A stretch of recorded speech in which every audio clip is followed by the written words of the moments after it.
What is up, everybody, from inside Hard Rock Stadium? Man, was it a hard knock life for most of this game for the Buffalo Bills? Figured it out in the end.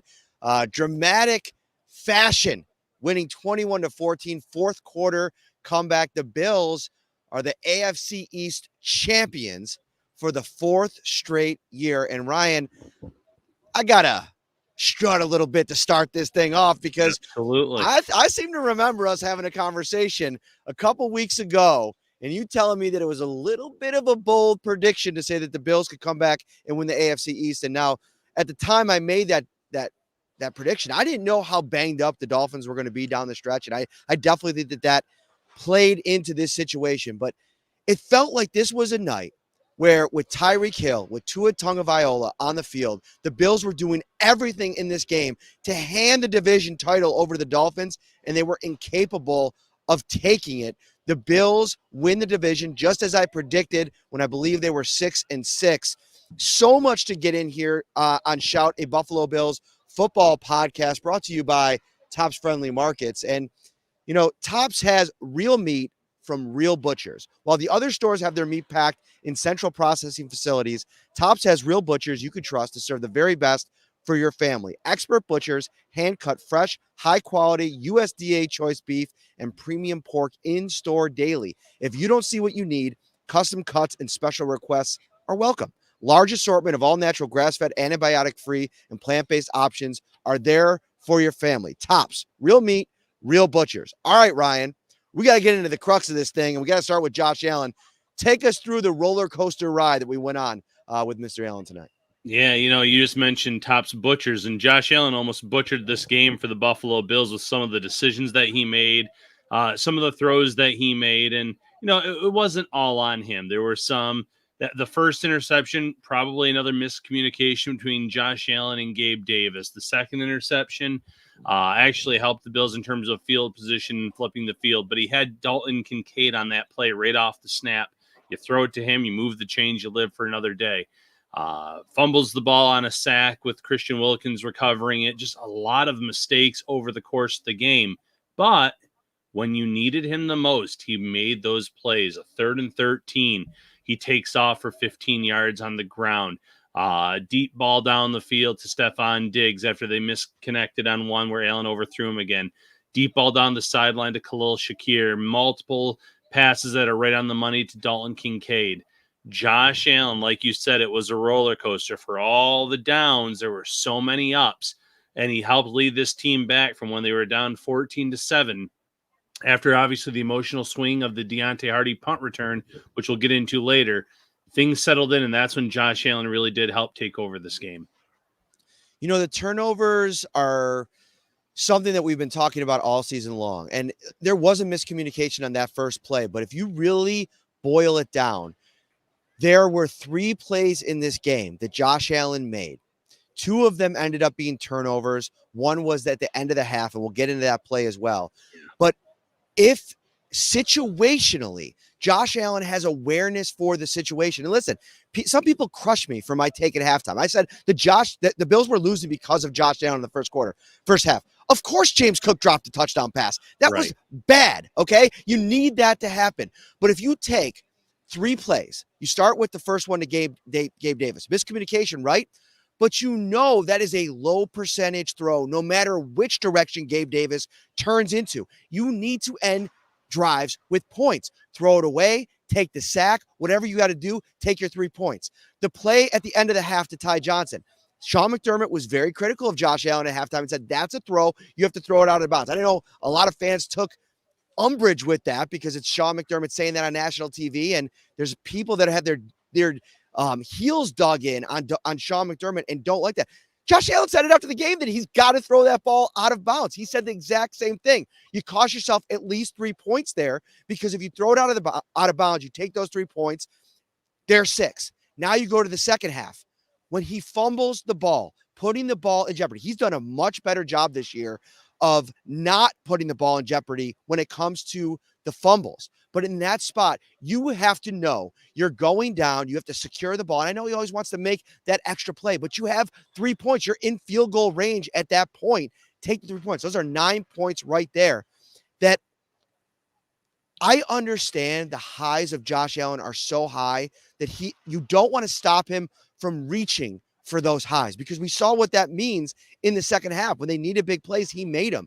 But this was a game. Your defense came out and was playing really good. You just need to make sure that while you were waiting for those big time drives, you just didn't make mistakes to allow the Dolphins to stay in the game. And that's what I think they did in this one. Yeah, that's just it. I mean, when you make mistake after mistake, you leave the door open for a Dolphins team that was very wounded going into this game. And, had the outcome been different, Matt, we would be having a pretty serious talk right now about what the rematch would look like next week at Hard Rock Stadium with Jalen Waddle, with Raheem Mostert likely back in the fold. But luckily, we don't have to have that talk. And as far as Sean McDermott criticizing Josh Allen, I had absolutely no issue with that at halftime. This is not a rookie quarterback. This is not a second-year quarterback. This is a guy that has been in the league long enough to know that you cannot throw that pass to Ty Johnson. Ty Johnson was just a stretch of the arm away from scoring a touchdown. I get it.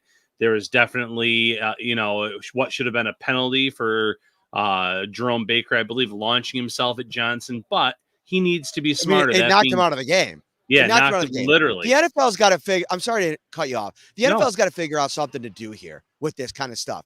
There's got to be some type of sky judge or something in a scenario like that. It's such a horrible look for the league, and just like what it means for like the safety of the players, but also the fairness of the game. That should have been a penalty. You should have got another chance to run a play, whatever the case may be.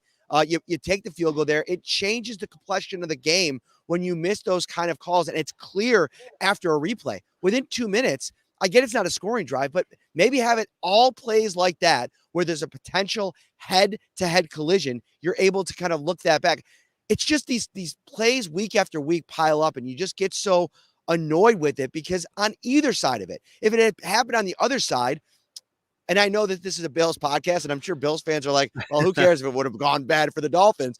But it's just like a league thing, and just like having it go the right way for both sides so that it's as fair as possible. And that is, Ty Johnson left this game with a head with a head evaluation. I don't know if it was I lost it in the mix if it was ended up being a concussion, but either way, just a horrible look for the league. Yeah, it was listed as a concussion when they ruled him out of the game.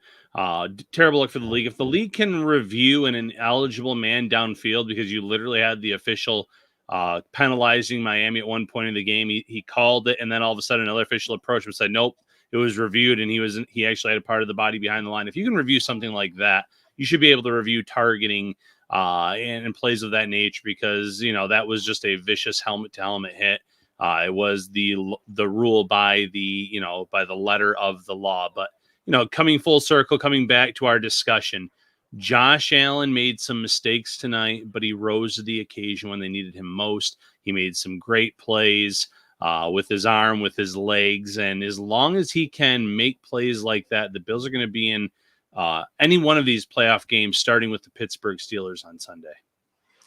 I mean, you look at the final numbers, and at times, thinking back to it, he only had 8 incompletions in this game. He finished with a 79% completion rate, 30 of 38, 358 yards through the air, 2 touchdowns, the 2 interceptions we talked about, the fumble. He had 15 carries, was the Bills' leading rusher. He was the true definition of MVP in a game where I was as critical as I've been of him in the first half, just because this was a game on the road where you just can't afford the turnovers, because you give them life, and you also put yourself as a team in a position where you allow the Dolphins to play where they're comfortable with the lead for most of the game, right?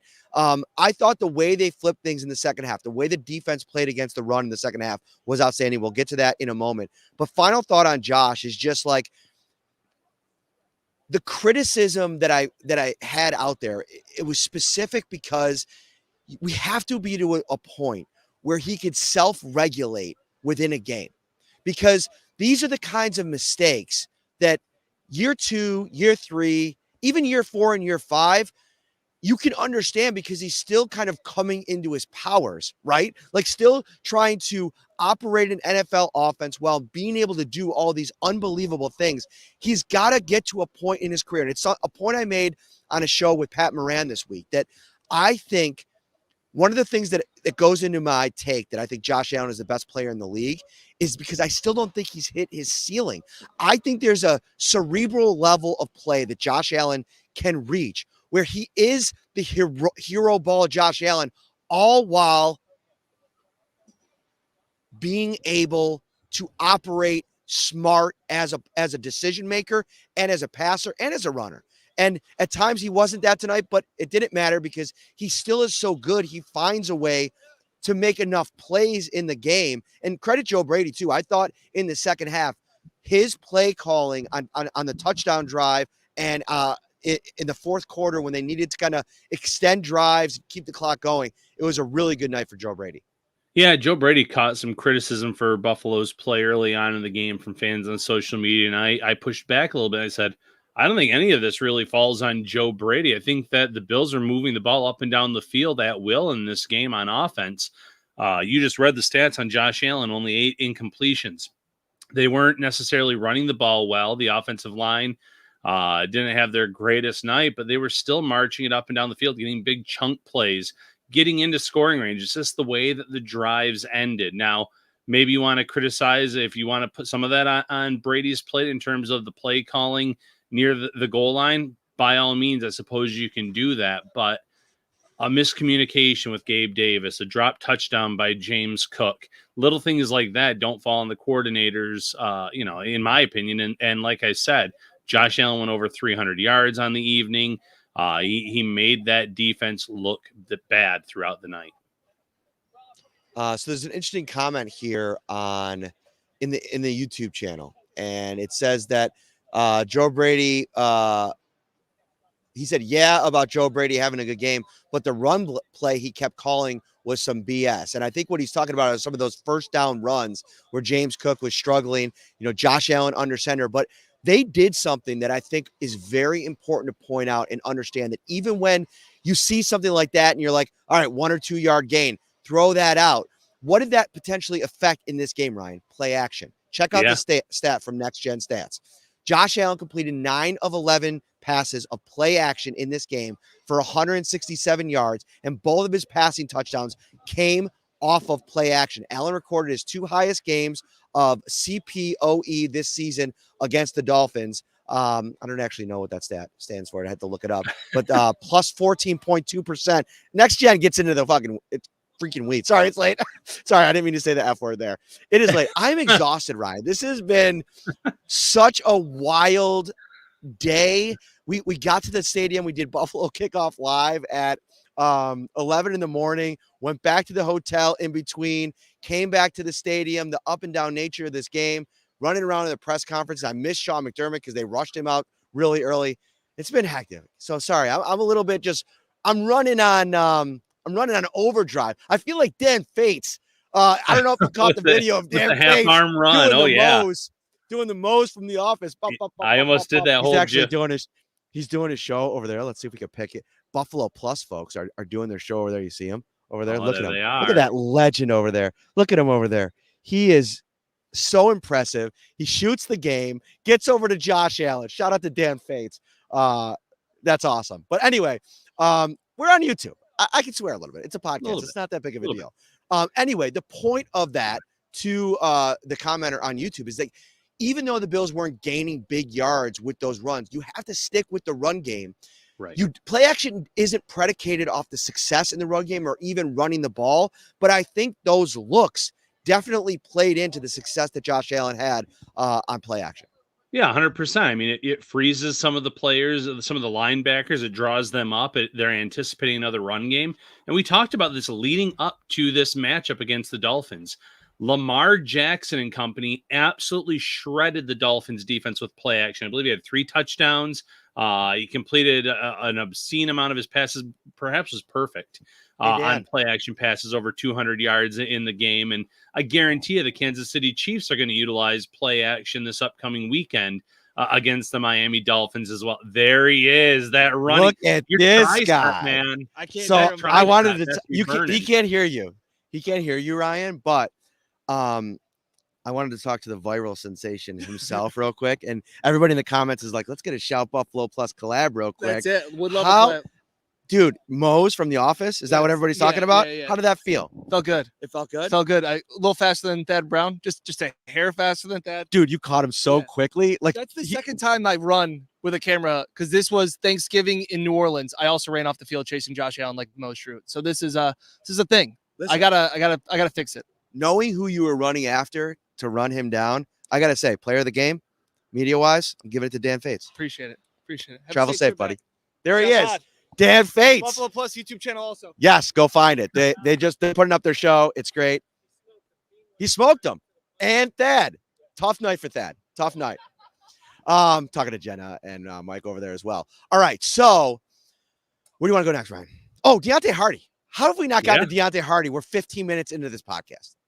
Let's go there, because I think Deontay Hardy is a good starting point for players that you weren't expecting to have big nights for this team, whether it was touchdowns, whether it was stepping up due to injury and having to come in and play some snaps. But let's go with Deontay Hardy first. All season long, we've sat there and said, man, Deontay Hardy is supposed to be able to stretch the field as a wide receiver. He's supposed to be able to make these big plays in the punt return game. Where have they been? He's apparently been waiting for the biggest moment of the year, Matt. Week 18, when the Bills needed it most, when they're down 96-yard punt return touchdown. It probably had to be one of those plays that if you were watching at Hard Rock Stadium, if you're watching at home, you're like, oh my gosh, this guy is drifting back. He catches the ball at the 4-yard line, doesn't signal for the fair catch, obviously. But you're like, why is he catching it inside the 5? And then he starts to take off, and you say, never mind, this is a great play. Brilliant move. And at the very end, I love the fact that Poona Ford was lined up with the punter, and that was the last man for Hardy to beat.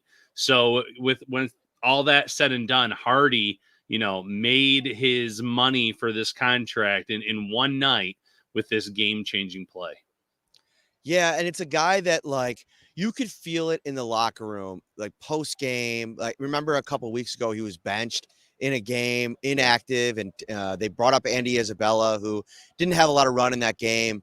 But it's something that, like, until you make a play like this, when the most of your opportunities are coming in the special teams arena, it's probably got to feel hard for a guy who probably envisioned a larger role coming here. They signed him to a deal. Somebody makes a point in here about, Hardy's allotted money with maybe 500 to $1 million more. You might be able to get DeAndre Hopkins, or maybe you'd have to pay a little bit more to get him. And that's something that maybe the Bills have been missing all season. That's a separate conversation.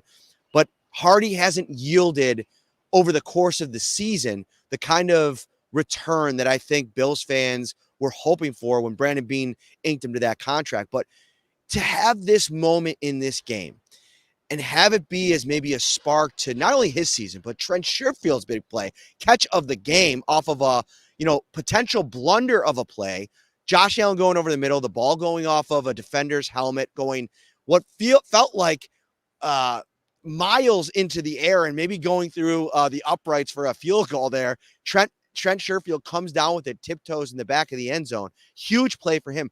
Both of those guys making big plays. They're going to need them because we don't know the status of Gabe Davis, who suffered a knee injury in this game, did not return. I thought it was interesting how effective the offense operated in the second half. That's not necessarily indicative of the fact that Gabe Davis wasn't there, but I think that there's something to be said for a change if Gabe Davis is out for any amount of time, for teams to have to prepare for what this offense is going to be, utilizing Trent Sherfield and utilizing Deontay Hardy when there's not a lot of film of them in this offense in the roles that they now have to play. I think there's a little bit of intrigue there as you go into the playoffs here over the next couple of weeks, however long the Bills last. Yeah, and first of all, a quick shout out Gabe Davis. He did seal a block for Khalil Shakir on that short pass that he took about, I think, 50 yards on that play. So Indeed. I know he didn't show up on the stat sheet, but it was still an excellent blocker when he was on the field. But you're right. And the past few weeks we've been sitting here talking about Stephon Diggs and him not being on the field and taking himself off the field. And why is Trent Sherfield out there? Well, Trent Sherfield was getting some valuable reps the past few weeks. And tonight he made some catches for this team. Obviously, the biggest one being that touchdown where ball bounces off of Andrew Van Ginkel's helmet. And I have no idea what Eli Apple was doing at that point. I don't know. I think it looked like he was trying to track the ball, but he had no awareness of, hey, there's a Bills player right there kind of waiting for it. And Trent Sherfield just waiting, catching the ball, making sure his feet stayed in, was just such a big play because the offense wasn't clicking necessarily at that point with all the turnovers, with everything else. And so now you do have some intrigue in that wide receiver room. And it was just a big night for Hardy, big night for Trent Sherfield, and big nights for a lot of other guys, too, that you weren't expecting to step up, Matt. Khalil Shakir, 6 catches, 105 yards, 17.5 yards per reception, leads the Bills in yards and yards per catch. And he goes over 600 yards for the season. And, I think has definitely set the stage for what I think can be the Bills, depending on how the market shakes out for Gabe Davis, being comfortable handing over a larger role to Shakir next season. I know it's not a perfect fit because they do different things. But I think you found your answer in the slot with Shakir. He could do multiple things. You could do different things with him. Maybe he fits that what they wanted Gabe Davis to be over the last 2 years a little bit better. Somebody that can play multiple positions. You go out and you invest a high-end draft pick in a wide receiver this offseason. We have plenty of time to talk about all of that. But Khalil Shakir in this spot tonight, he was clutch.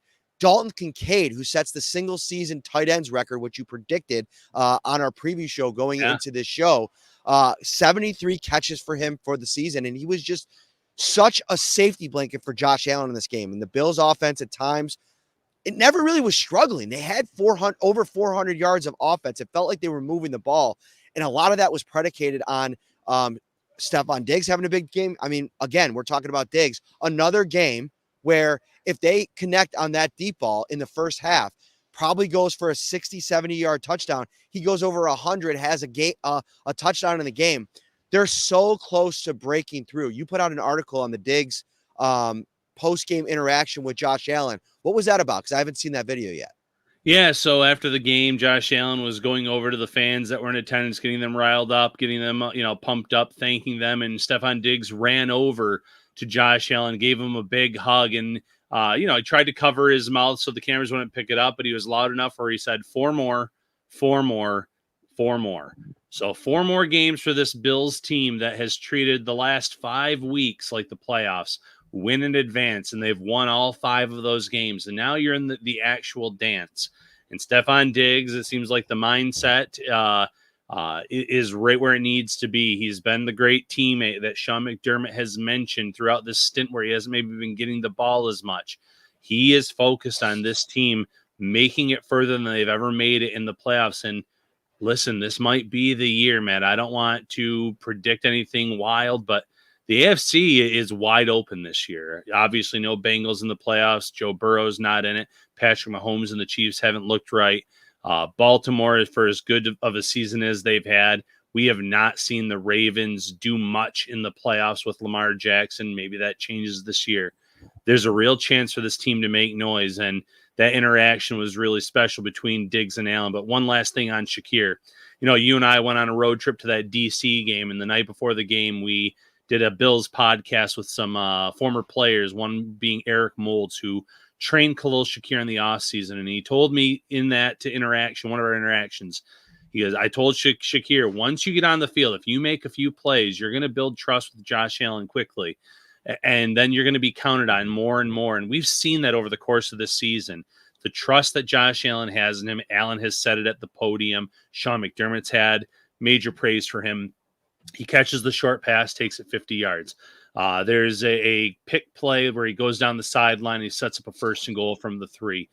Khalil Shakir in his second season has made significant plays for this offense. And it's exciting because he's just scratching the surface. You mentioned Dalton Kincaid, who sets the rookie, well, not the rookie record, the record for receptions by a tight end. And you're right, leading up to the season, when we each came up with 3 bold predictions, that was one of mine. And it looked a little shaky early on in the year when he wasn't getting as much playing time. But when he got on the field, he's done great things. And one more shout out on this offense, Matt, Ryan Vandemark. Ryan Vandemark had to come in when Deion Dawkins had a severe laceration on his hand. They panned the camera over on NBC, and his hand was just covered in blood. And he had to step out, and he had to get it wrapped up and have some work done to it. Vandemark stepped up, held his own at left tackle, a very tough position to come in a playoff-like atmosphere and be able to do enough to help that team, the Bills, put up points on the scoreboard.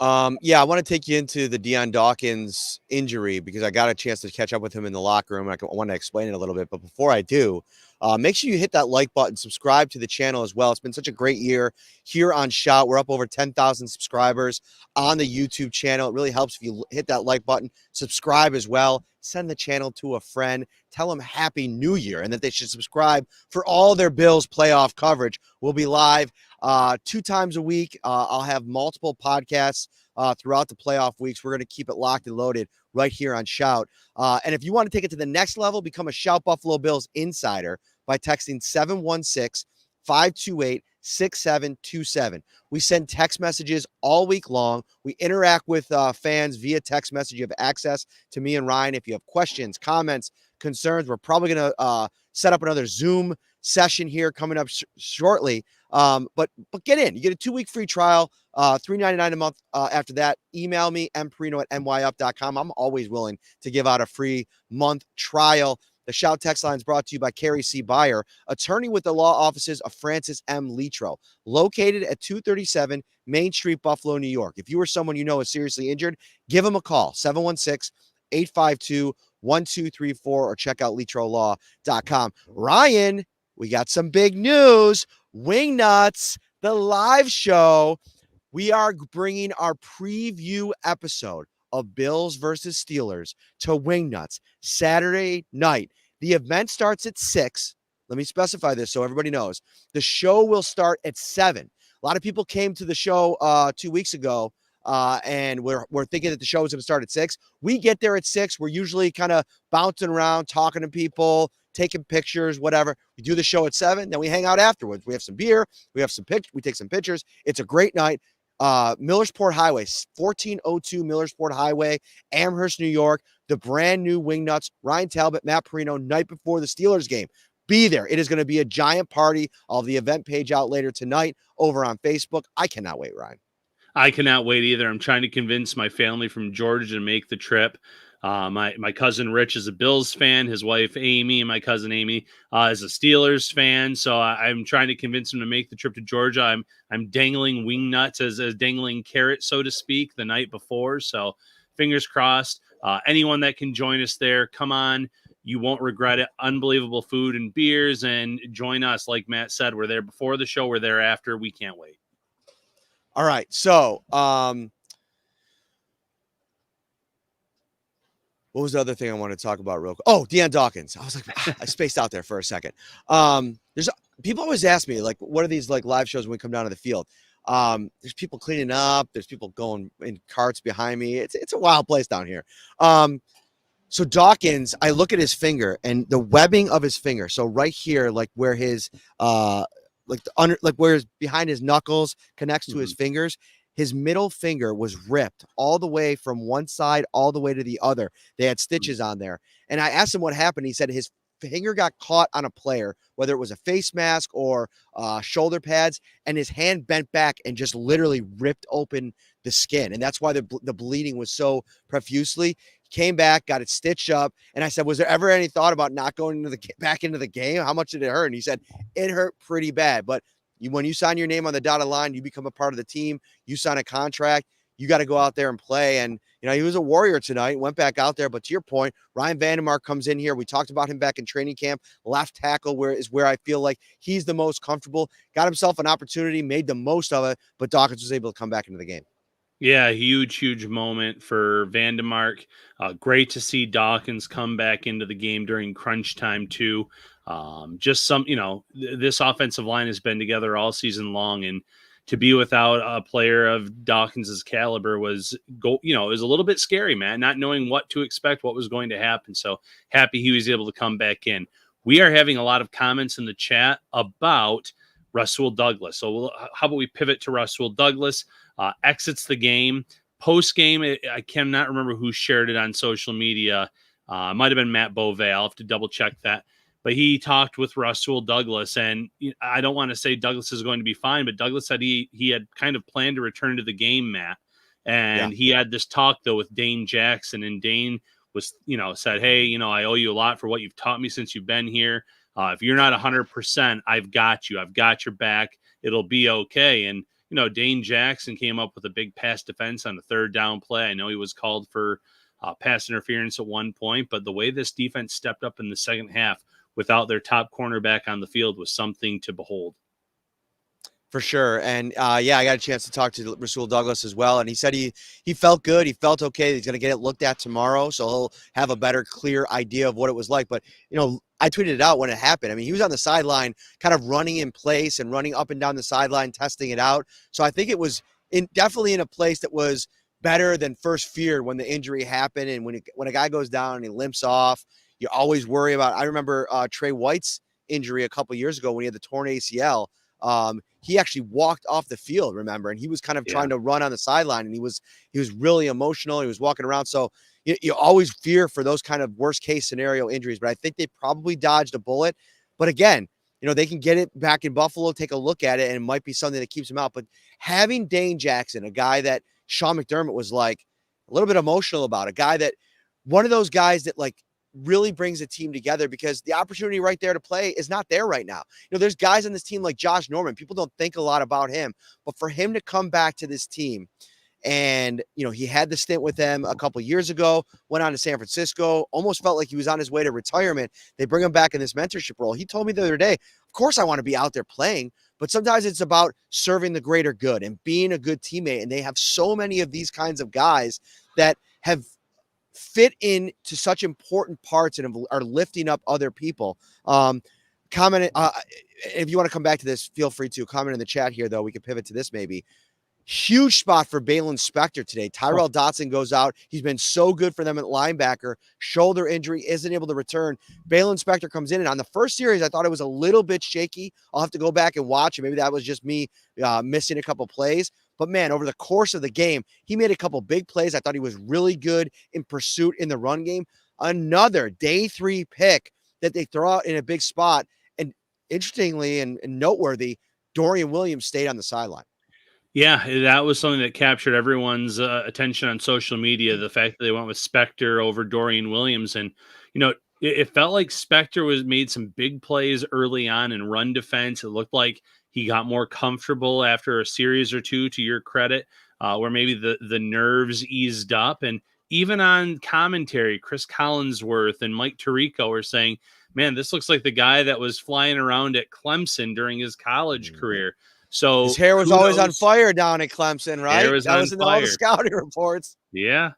And it also is a credit to Bobby Babich Jr., who has had these linebackers all ready to go and playing at such high levels when their number has been called. You start the year with Matt Milano, knowing that you have an all-pro player there, and he goes down, and you get Tyrell Dodson to come in, who had lost the starting job that a lot of people thought he was going to get at training camp. He's had an unreal season. Terrell Bernard, unbelievable. And now you get Balin Spector, that in a small sample size, a small dose, made some big plays for this defense. It was the Dane Jacksons, the Balin Spectors, and then, the Taylor Rapps, who's had a bigger role for this defense, Matt, but in a need to make a stop drive late, he has back-to-back plays. One on a throw to Tyreek Hill where he comes in, knocks the ball away, which almost gets intercepted by Christian Benford. Tyreek Hill limps off after the play due to the hit.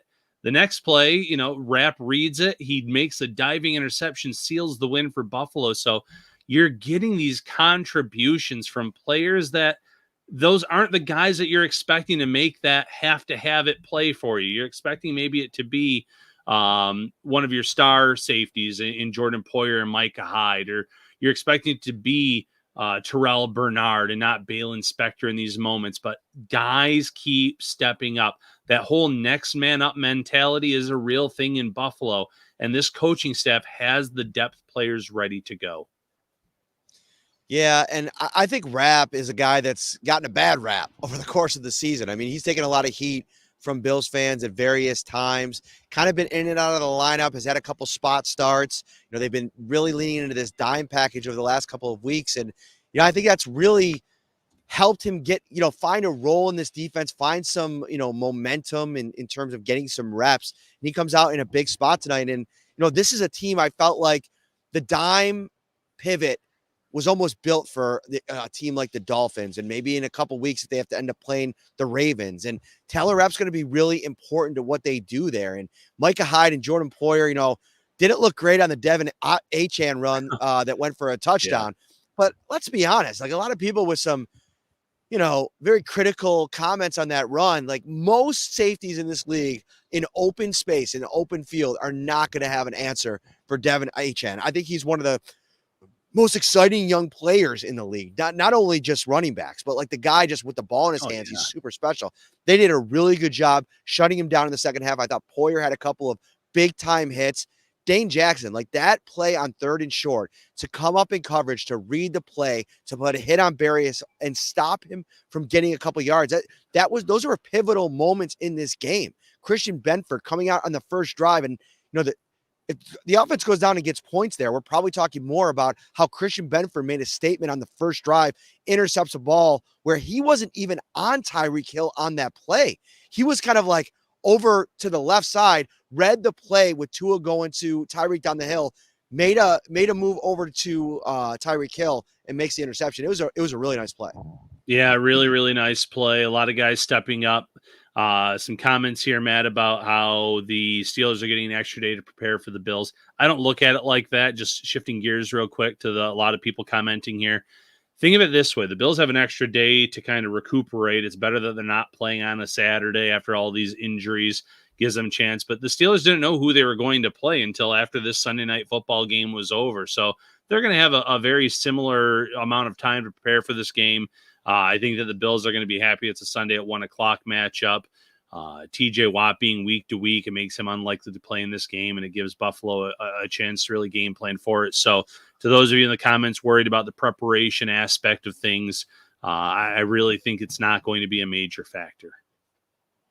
Also, it's like the Steelers are best case scenario in terms of teams that you could end up playing in the first round at home. I mean, this is what you want to be in if you're a Bills fan. And so I think from that perspective, they don't have a very good quarterback option. I mean, even if they were to go back to Kenny Pickett, which I don't think that they will do, winning 3 in a row with Mason Rudolph, who knows?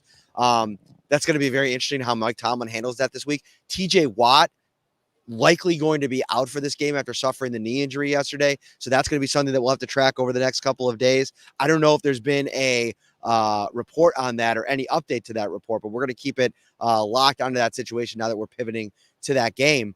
But I think you're in a great spot. I think coming back to Miami would have been horrible. I know it's tough to beat a team 2 times, but you'd be on the road for the entirety of the playoffs, most likely in that scenario. You could have ended up with maybe a game against the surging Houston Texans with arguably the best young quarterback in the NFL. How about the absolute collapse by the Jacksonville Jaguars from where they were in week 5, beating Buffalo, looking like the surging team into the real conversation at the top of the hierarchy of the league, and they've completely fumbled the bag to the point where you got to start asking some questions about Doug Peterson. I know he's a Super Bowl winning coach, but to have that much talent and to have that young quarterback, and I know there was an injury, and I know there was some extenuating circumstances, and the offense was different without Christian Kirk.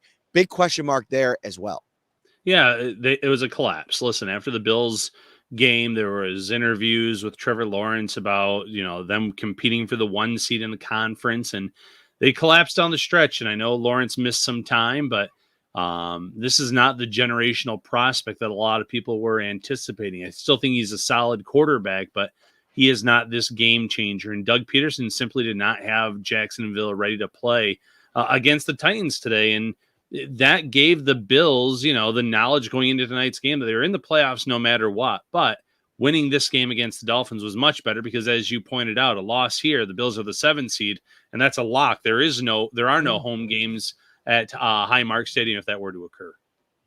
Well, I mean, we've had multiple guest appearances, and my man was in the show earlier too. I gotta fix the camera because you're a tall dude. Let me get down here. But get in here and just give your 2-minute or less just reaction to that game, because watching it felt like the Bills were trying their hardest to hand the division over the AFC East over to the Dolphins. The Dolphins just couldn't take it. Yeah, I mean, Miami needed to play its A+ game here tonight, right? That was the idea. They needed to capitalize on the Josh Allen turnover-worthy plays that you knew were going to happen eventually, and they needed to run the ball and control the clock. And for 2 quarters, the first half, it looked like they're going to do exactly that. Tua looked sharp because that, the threat of the run game activated the play action. He was hitting his spots, maybe a little high to Tyreek every now and then, but he was connecting on 3rd down. It was like, wow, they might actually pull this off. And then the Bills just controlled the entire game there in the second quarter, or the second half. When they did get the ball, Miami did get the ball. They got away from the run a little bit. It felt like as the game got closer and, they failed to capitalize on certain opportunities, they started to panic. Going into the quicksand, started kicking a little harder and harder before finally the punt return, the 95-yard punt return, and then it was over from there. I think you could feel all the life just suck out of this building, out of that sideline. 17 plays there in the second half. All 5 of those drives, 4 plays or fewer. You're not winning games like that. You're definitely not beating that Buffalo Bills team like that. So and injuries don't help, of course, but both teams had injuries, man. Rasul Douglas goes out there in the first half. Gabe Davis is out there after, 2 offensive series. It's not really an excuse. It explains it, but it's not really an excuse. Like, you still had opportunities to win this game if you're Miami, and you didn't. Now you got to go face the defending Super Bowl champions in their backyard, maybe one of the hardest, if not the hardest home environment in the NFL, in -17 or whatever it's going to be. I'm not ready for that at all. I just booked my flight and I'm crying on the inside. I'm crying on the inside. So it's funny you say that you're crying on the inside, because my favorite video of the last 10 years was, like, I think your first winter in Buffalo, when you were coming out of the building, the media room, into a snowstorm, and, like, you weren't crying, like, but your eyes were watering, and I think your heart was crying. Tears from my face. Like, it was involuntarily yanking them from my face. I wasn't even trying. I don't even know if it's gonna snow, is the crazy thing. Like, I'm not sure it's snowing. It's just gonna be brick cold outside, which is monumentally worse. If it's gonna be that cold, I'd rather something fall from the sky. Like, give me something to look at. Don't make me just wander this wasteland by myself. But hey, it is what it is. If they play like that, the offseason is gonna be here in about 8 days. So they got to get it together. Mike McDaniel spoke after the game. He thinks Jalen Waddle is going to be back. He thinks he's optimistic, at least, that Waddle and Mostert will be back. They got to wait and see on Andrew Van Ginkel. That was an unbelievable injury considering the luck they've had at that position. Cameron Hood as well, man. The kid's barely played this year, 7th-round pick in 2022. He had a nose for the ball. He was around the play at the very least. That's all you can ask. Gets hurt on that punt return. Runs into, I think, knocks into Alec Ingold. Kind of contributed to the whole thing. That outlook's not looking good. So they're going to have to sign some guys off the street to go chase Patrick Mahomes in Arrowhead in the playoffs. It's going to take another A+ effort from them. It's going to take A+ effort, because I can't say another. This was not it. Get some Joe's Barbecue while you're there. Some Joe's Barbecue. I was about to say, I know you guys have all the recs, man. You've been there 50 times I in the know. last 2 months. So, All right. It was great to see you, brother. Say bye before I go. Appreciate Guys, you. Love you guys. Miss you. The man, the myth, the legend, Marcel Louis Jacques, right here in Hard Rock Stadium. All right, where do you want to go next, Ryan? Yeah, real quick atmosphere. I want to give a shout out to the Bills Mafia. It was very loud on television when the Dolphins were on offense. You could definitely hear the Bills fans trying to get to the Dolphins. It was unbelievable for a road game with the division on the line that so many Bills fans truly were in Hard Rock Stadium. It was really cool. And actually, when we were going down after the game, the elevator. Are you losing me? Yeah, I think I'm losing. Yeah, getting really choppy. Yeah. Can you hear me now or no? Yeah, I sent you a text. Can you hear me? It started to get choppy with Marcel. Oh, okay. All right. Well, let's wrap this up shortly. But I will say this building was probably half. I think that was true. Like a lot of people were like, it's not going to be half Bills fans. There was a ton of blue in here. When I was walking down to the post-game press conference room, I had to go through the stadium. And man, was it loud and was there a lot of blue? You know, Bills Mafia did show up out here. We are totally breaking up here. So we got to cut this thing off. 45 minutes. We'll be back with so much content. We'll get into this AFC playoff picture, this Pittsburgh Steelers matchup so much. He's Ryan. I'm Matt from Hard Rock Stadium. We will see you this week, everybody. Take care.